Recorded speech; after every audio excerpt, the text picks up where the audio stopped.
Hi everybody, I have a project to share with you today. We are making ABC peg dolls. So I want to show you that I'm using the medium size and the small size peg dolls for the uppercase letters and the lowercase letters. And the first thing I'm going to do is paint all of my peg dolls.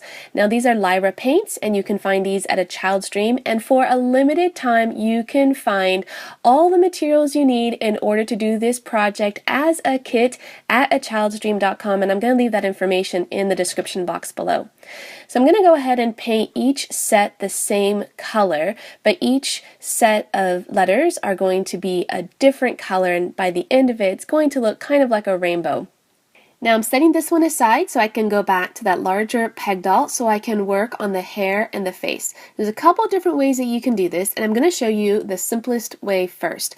I'm going to frame the shape of the face with the hair, which in this case is going to be a dark brown, and then I'm going to fill in the whole head of hair starting from the back and then coming back around the front. Now in all cases you don't want to use too much paint and have it be too wet because it will run through your wood grain. You also want to make sure that the base of the finger puppet is dry enough for you to be able to hold it so that you're not transferring that paint onto other parts of your peg doll. So once the hair is done, then I can work on the eyes and the mouth. And this part's a little tricky. In this case, you really want to make sure that you're using as dry of a paintbrush as possible because it really will run up and down that wood grain. And then for the lips, I'm just going to do a very slight smile, keeping it very simple. You don't want to go over it too many times. Less is better in this case. And if you're worried about it, you can always use a pencil and just pencil in a face and it looks just fine. So I'm going to add a few little highlights to his hair. I'm adding some light brown. This is optional at this point. You can get as creative as you want. And later I'm going to show you some variations on what you can do to add a little bit of embellishments to these little peg dolls. Now the last thing you want to do for this peg doll is to add the letter to the front part of the body. Now in this case I'm going to be using the black paint. Now this is a little bit tricky. Now the first thing you want to make sure is that it's completely dry before you add that second layer of paint, and you really only get one chance to do this right. So if you're concerned, I would suggest penciling it in very lightly. You also want to make sure that the paint is as dry as possible because it will run in the wood grain. So I'm giving this just a little once over to make sure it's nice and dark. And you can see on my finger, you can see a little bit of the hair paint that got on my finger. You want to be careful about that, otherwise it will end up all over your peg doll. So if you're concerned, I would wait until they're completely dry before moving on from one step to another. Now I want to work on the smaller peg doll, and this will have my lowercase a on it. And for this whole entire set, I'm making the lowercase peg doll similar to the uppercase peg doll, so it's easier for a child to identify the pair. I'm going to make the eyes and again the lips as simply as possible, and then I'm going to work on the lowercase a. It's actually a little bit difficult to work on such a small rounded space, so take your time. And this is what the set looks like when it's done. Now I went ahead and I painted the bases for all the peg dolls, and you can see this beautiful assortment of colors. All of these colors were obtained by using the double palette for the Lyra paints, but you can certainly get creative even if you have a single palette for the Lyra paints. So here is where I'm going to get a little creative, and I decide that I'm going to pull out my box of felt and I want to add some embellishments to this next set of peg dolls. Now I'm going to go ahead and do another set of A's before I decide on whether I want to have yarn for hair and embellishments with the felt, or if I want to do the entire set with paint. Now after I did this, I wasn't sure even once I was done, so I took the finished product over to Instagram, I posted some pics, and I asked you for your help, and you guys all responded with quite a variety of answers. Now, don't forget to take the poll during this video and let me know whether you like the peg dolls with yarn as hair and with the felt as embellishments, or if you prefer these peg dolls just as painted peg dolls. I would love to hear your thoughts on this, and then do me one more favor, and in the comment section below let me know what your favorite set is, and I'll tell you from now, one of my favorite sets is the letter E, so you're gonna have to wait a little longer to see my favorite set. Now for this small peg doll, I decided to make a little gnome hat, which at first I thought was going to be difficult and a little bit cumbersome, but it turns out it wasn't quite as hard as I originally thought. So a lot of these little mini peg dolls are going to get these little gnome hats because they're super adorable and cute. I just cut a small cone-shaped triangle piece from the corner of the felt, wrapped it up and added some glue to it. It was super easy. I did have to trim off a little bit of that excess piece in order for it to be nice and round. And then you just want to carefully put the hat over onto your peg doll. Now you do want to make sure that the peg doll, or rather the hat, is going to fit before you glue it in place. Now for this one, I decided to try using a Sharpie pen to see if it would be any easier. Now remember, you still only get one chance at this, so make sure that you do this as steady as possible. And I found that the marker worked pretty well, and it had a less chance of spreading in the wood grain. So if you're concerned about using the paint, you can certainly try using a permanent marker.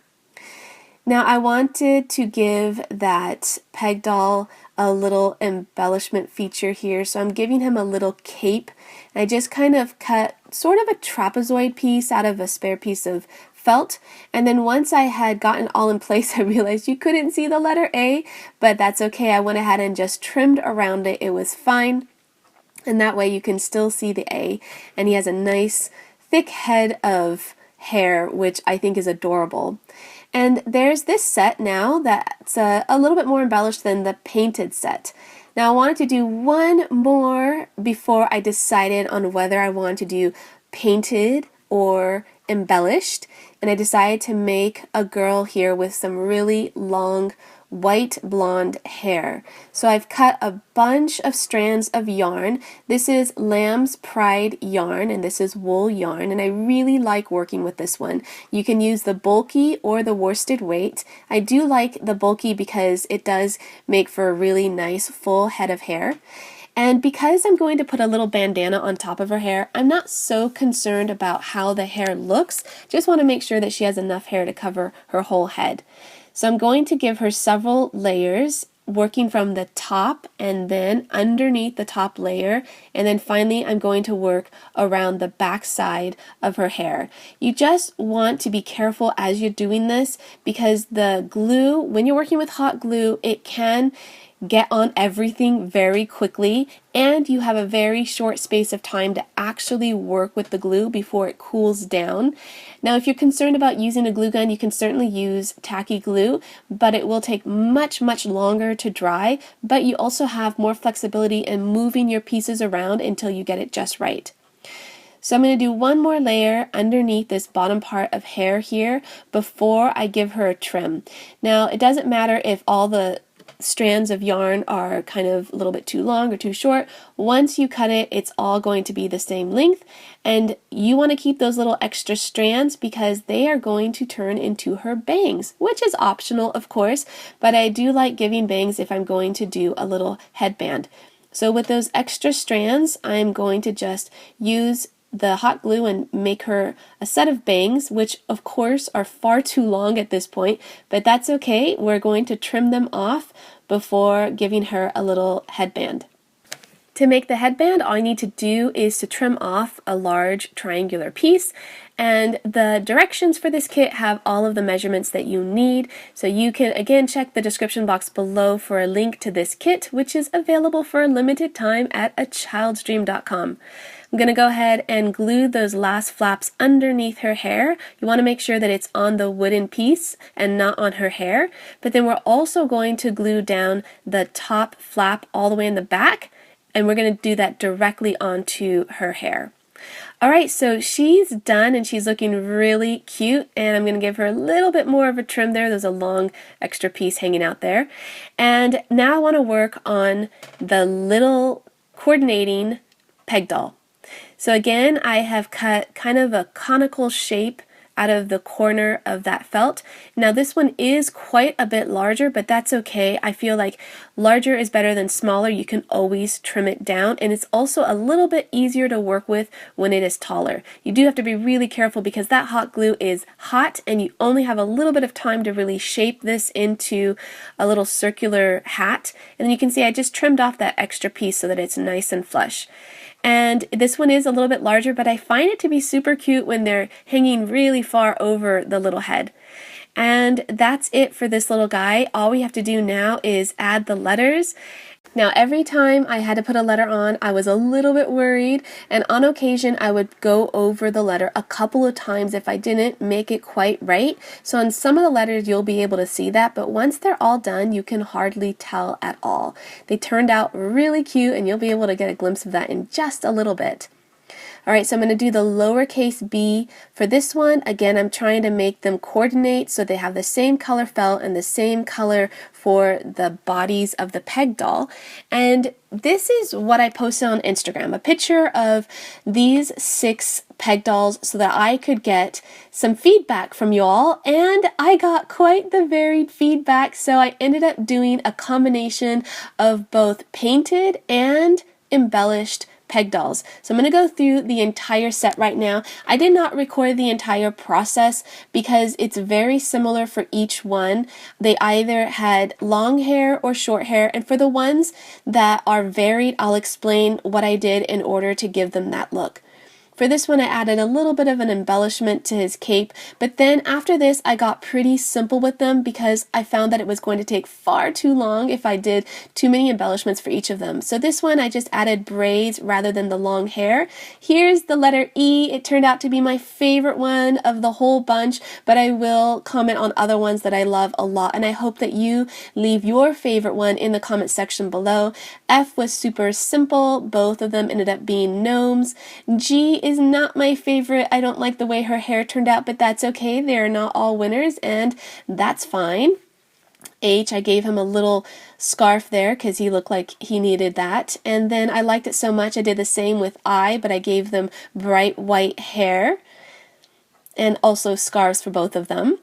And then for J, I made them both gnomes. This was super easy. And then at this point, I started to make the little peg doll just a little mini version of the larger peg doll.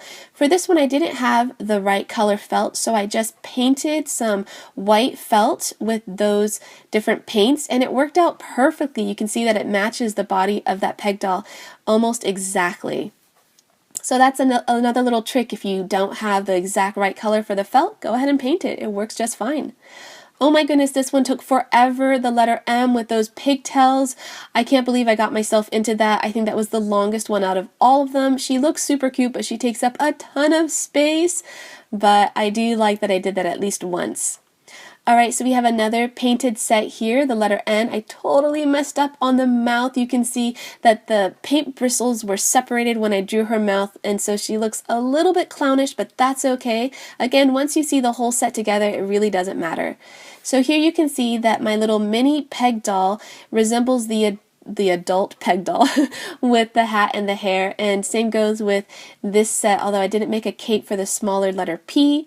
For this one I added just a little scrap of felt. I didn't have any more in that particular color, and her hair ended up being quite a bit brighter than I had expected, so I just did something a little different. Here I tried just to make some hair without a cap for something different, and it didn't turn out that great, and then I added a scarf on the adult letter R, and that looks terrible, and my daughter wants me to take it off, which is fine. I can do that pretty easily. Alright, so we're on to the letter S, and I gave her braids as well as a gnome hat just to add some variation to the whole set. And I was running out of ideas by the time I got to the letter T, and I just added like a tiny little strip on top of their head for the felt. I really like the way U came out. It's one of my other favorites. I really like their hair. It's this bright red-orange color, and I like the color of the felt as well. So I really like the way U turned out. And then we're up to V. And I just, again, simple gnome hats. Can see that at this point I'm really running out of creativity and steam. We did this all in one weekend. Here's the letter X. I really love the way the letter X turned out. Again, it's my favorite hair color, and I love all the bright colors. Moving on to Y, I made them little superheroes. They look like a little father and son superhero duo. And then Z, super simple, little gnome hat, and that was it. Alright, so in upcoming videos, I will show you how we are using this in our homeschool. My daughter so far loves them. They are her little playthings as much as they are an educational tool.